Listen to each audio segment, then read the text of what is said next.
to start out with, you're going to start designing some different animals. These animals can be all the same kind of animal, but looking a little different, or they can be all different animals. You're just exploring and experimenting with the animals that you want to create.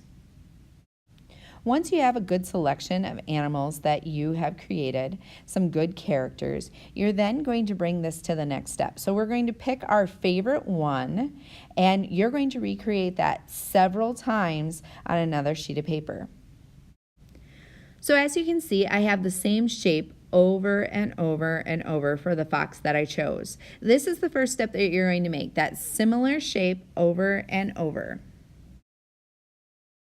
We're going to go ahead and add some eyes. Now, these eyes can be looking different directions, they can be closed, they can be open. You're going to create the eyes for your character. Now think about this. What color is your characters going to be?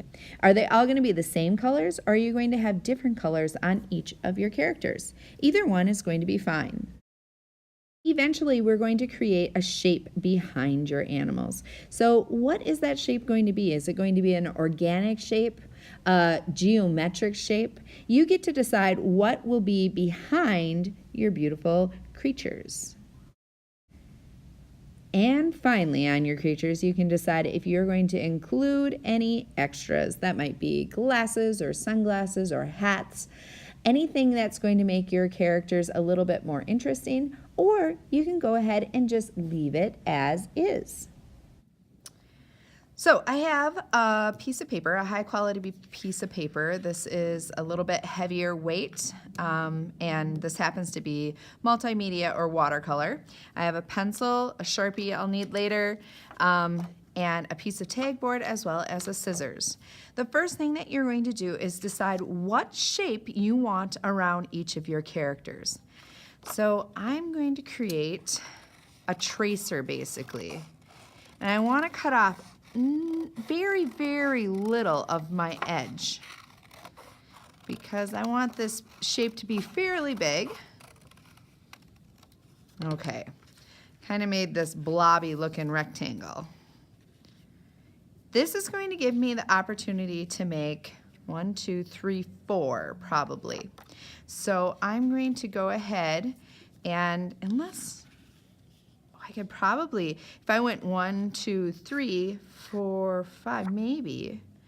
Let's see, I'm going to try to use as much of this paper as possible. So you see me putting it almost to the edge, using my pencil, going slowly so that I can stay on the edge of my tracer. There's my first trace. Oh yeah, I'm going to be able to fit this down here for sure. Okay, I'm going to trace as many of these shapes as possible onto my piece of paper. Now that I have my shape traced as many times as will fit on here, I'm going to go ahead and draw my character. Remember, we came up with a basic shape for our character head. So I'm going to do that. And of course, again, I'm going to try to make this as large as possible.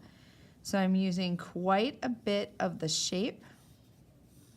And basically we're making a tracer again.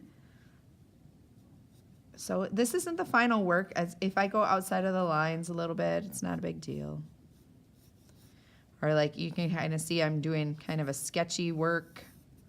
That's all right.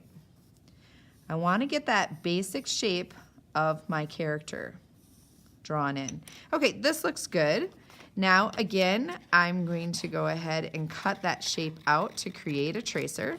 Try to make your character's head as large as possible the first time. Now we're going to use this as a tracer again and trace our shape of our little character in each section, just like this. I'll do the same thing in every single one. Now that I have all my shapes on, I'm ready to start designing the inside of my characters. Now we should have this already done in our sketchbook, so I know what mine looks like. I'm able to draw my characters in every single one of these. I'll use my pencil at this time, drawing very light until I get it right, so that if I make any mistakes like I just did there, I can go ahead and erase.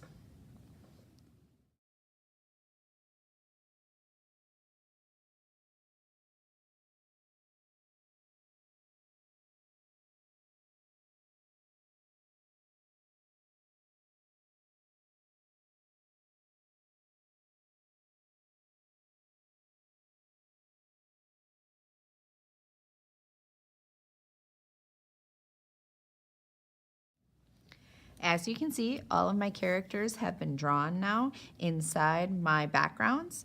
And what I'm now going to do is move on using a black Sharpie and outlining all of my characters.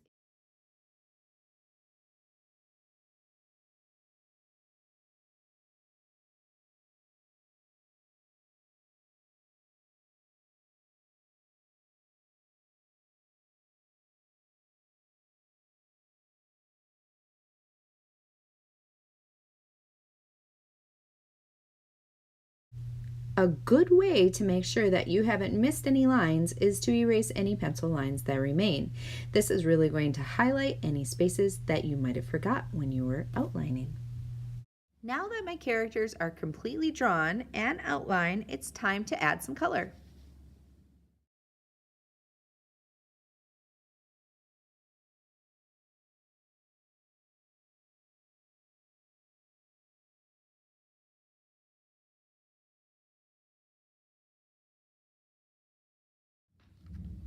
One thing that you could consider doing after you have your characters colored in is giving shapes and lines to make designs in the back of these little shapes, the shape that your characters are in.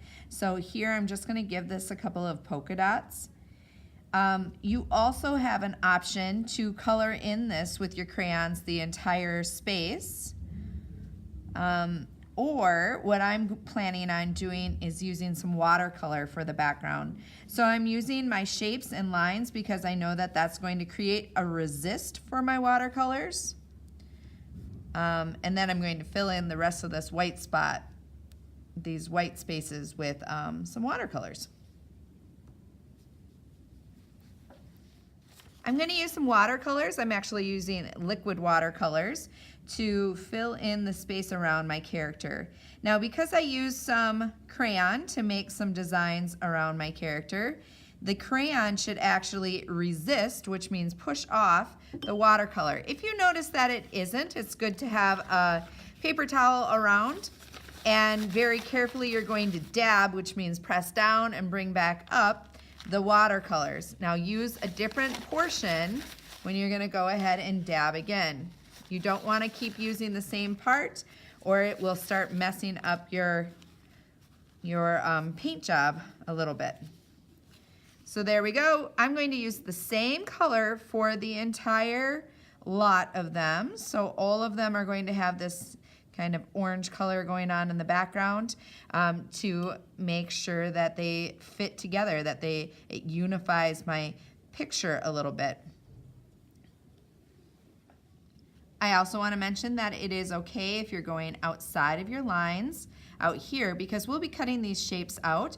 We want to be kind of fussy when we're right next to our characters so that we're not painting inside the parts that we don't want color. Like the white of my eyes, I do not want any orange to make its way there, so I'm being very careful when I paint around my character.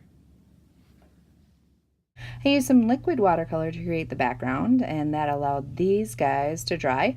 So now I'm able to cut out each of the shapes. Now that I have my background done and my pieces cut out, I'm going to start laying out my composition. So I need to decide if I want my picture to be horizontal or if I want it to be vertical. You can see at the top, if I want it vertical, this is going to be the top. If I want it horizontal, this is going to be the top. I'm going to lay it out. Let's see what it's going to look like for vertical if I were to choose to do that. Now, one of the rules for this is that we need about a finger width around on the outside because we want to make sure that there's room for the frame to go on top. So if I left that space, I might only end up with 3 characters on here. Well, let me try this. If I did it horizontal, I could probably have, I could have 4. Yep, 4 on there. I have about a finger width around. I kind of like that. Okay, well, I end up having 1 extra for another purpose, so I need to decide which one I want to get rid of.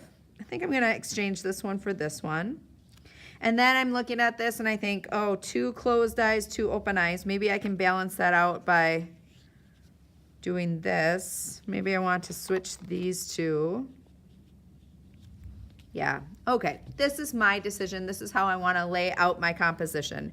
Once I've made that plan, I'm going to go ahead and add glue right along the edge of my shapes. We know that it sticks down just a little bit better if we smear it out to the edges, all the way out there, and then wipe our finger off in the center. Place this down nice and neat, holding it down for a few seconds to make sure that it will stay there for a permanent position. I'll go ahead and do that to the other 4 before I consider myself finished. For more lessons like this, go ahead and visit me, Nik Han, at minimatisse.blogspot.com.